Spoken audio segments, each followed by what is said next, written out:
नमस्ते, आज आपण बनवतोय ब्रेड पॅटीस।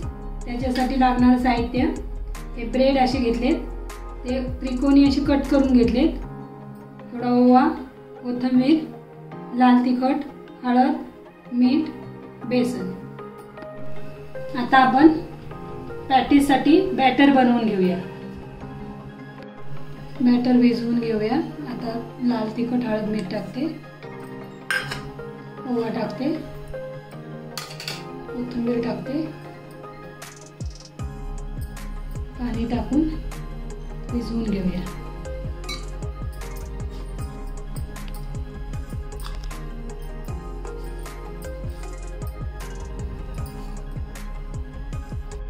आता बॅटर रेडी आहे। आपण आता तेल गरम करून घेऊया। आता आपलं तेल गरम झाले। आता आपण ब्रेड डीप करून बेसन मध्ये फ्राय करून घेऊया।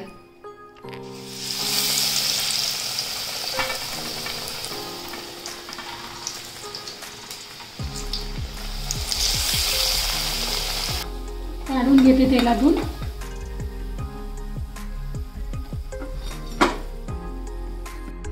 आता आपला ब्रेड पॅटीस रेडी आहे।